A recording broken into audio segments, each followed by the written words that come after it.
practice project presentation. There is a separate video or lecture for the paper. So the focus for this one is just on your poster board presentation itself. And then in week 7, there will be a video for the peer evaluation portion of the presentation. So you need to create a poster board. This is different than a PowerPoint. So if you create a PowerPoint presentation, you will lose significant points. You need to follow directions here.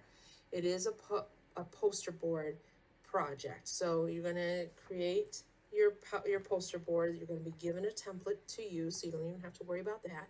You need to make sure that it is narrated with Kaltura Capture. So you're going to discuss your project. It needs to be about 8 to 10 minutes long.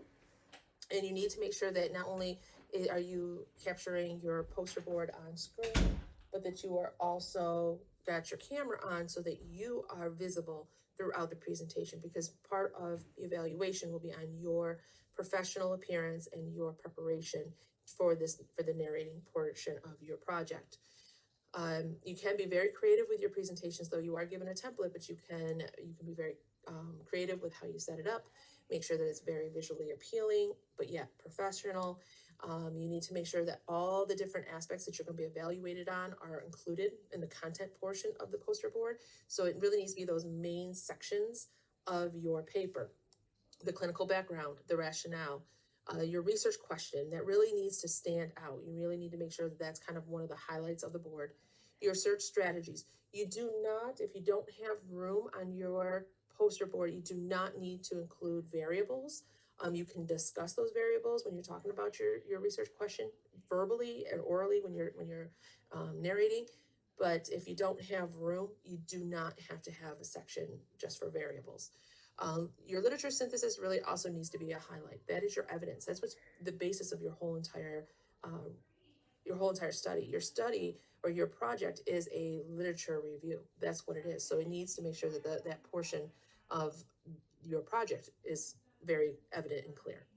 A section about your patient preferences that you discuss in your paper, the recommendations for change that you're making, make sure these are very clear and concise.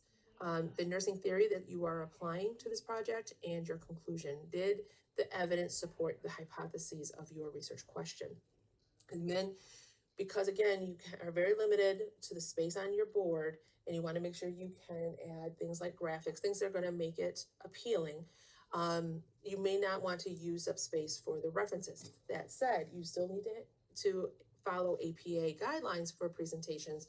So the citations that you had in your paper, if you are displaying any of that information on your poster board, you also need to have those citations evident throughout your poster, especially with the literature synthesis. You need to highlight all 4 pieces of your evidence. So all 4 of your studies need to be cited.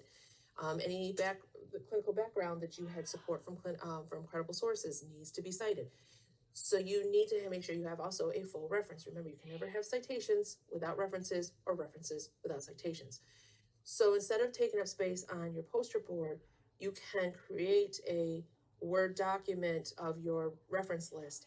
And when you upload your presentation into the discussion forum, because it's not going to be a Dropbox, it's going to be a discussion forum so your peers can see your presentation, and then you'll be evaluating each other in the following week.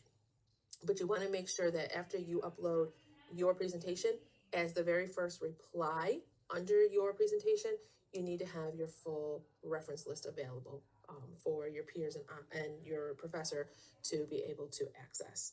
So that is how you're going to set it up. That's how you're going to upload it into the Dropbox. So in week 6, here is the Dropbox for the paper. Again, there's a totally different lecture available to you about the paper.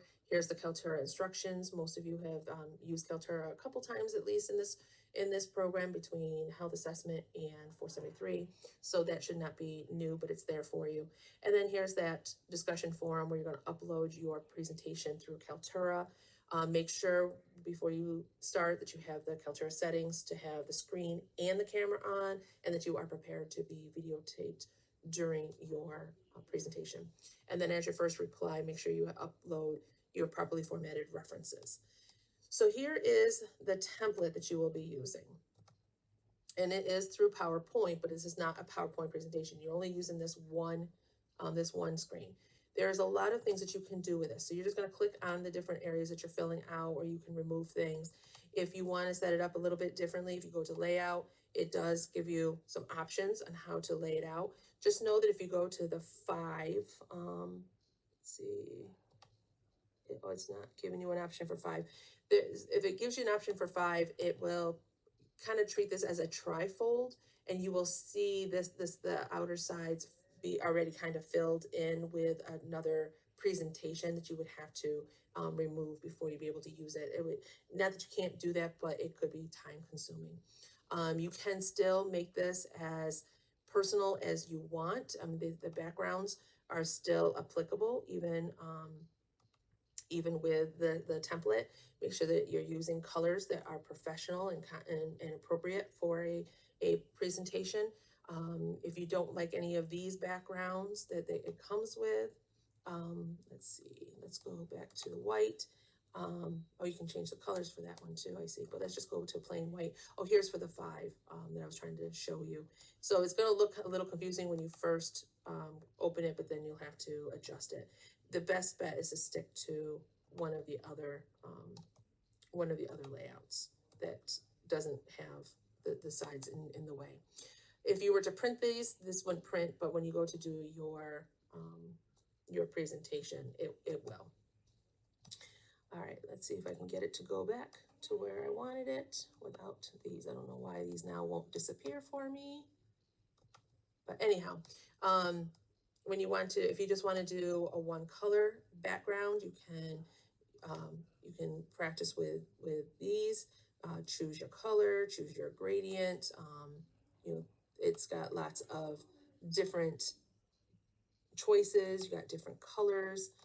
Again, just make sure it's not too dark. And then you can always change your change the color of your font, or anything that you want to do, just like you would if this was a PowerPoint presentation. So you can change the style, you can change the color, you can change the black if you wish. So you have a lot of adjusting that you can do to make this more personal to you. And you can always add graphics to it just like you would a PowerPoint slide. So that's the template that you're going to use.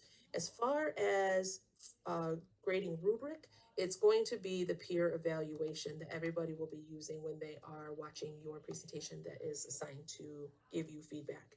So there's the overall appearance of the poster, and they're going to be looking at just how the poster is set up, the organization, the visual appeals, how you used color or graphics to help highlight the different components of your poster, that it is readable, the context is appropriate.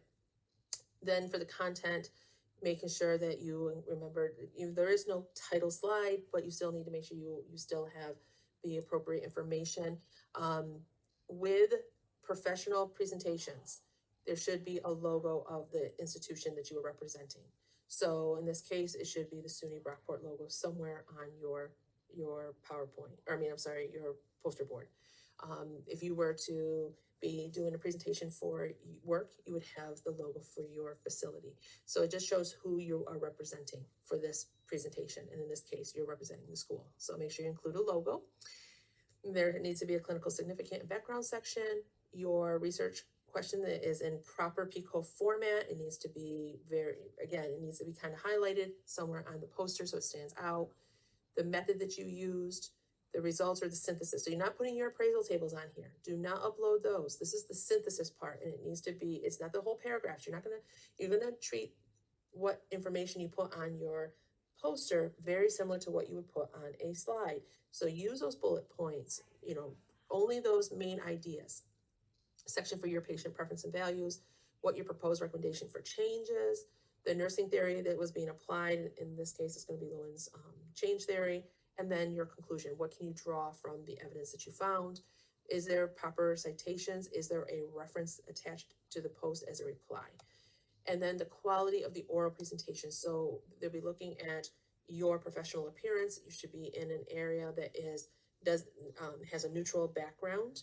and that you are prepared for the narration part. You should not be reading you from notes.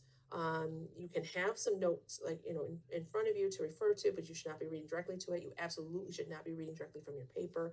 But are you prepared for the discussion you're about to have regarding your project? It's your project. Nobody knows this content. Nobody knows your project better than you do. So you should be prepared for that. And then what kind of voice quality and enthusiasm? So you're going to probably want a headphone or headset with a microphone if you have one, just to make it easier to hear. But if you are really truly prepared, you'll be able to speak extemporaneously. So you'll be able to just speak kind of from the heart. It'll be natural. You won't be talking too quickly. You won't be talking too slowly, but it's going to be engaging for the listener who's listening to you. So it's on 64 points is what your presentation is going to be based on. In week 7, you will be submitting this to on each of the peers that you've been assigned to, and then the faculty takes those scores along with their own score, and they will compile your final grade out of 64. So when you're setting up your presentation, I would be using this to guide you because this is how you are being evaluated. And then that's where you're going to submit your presentation. So that's all I have for the presentation part. For week 7, there will be a separate video lecture also on the peer evaluation. So more details about that. But I hope you have a great week. And I can tell you from the faculty standpoint, we're all looking forward to your presentations. Thank you.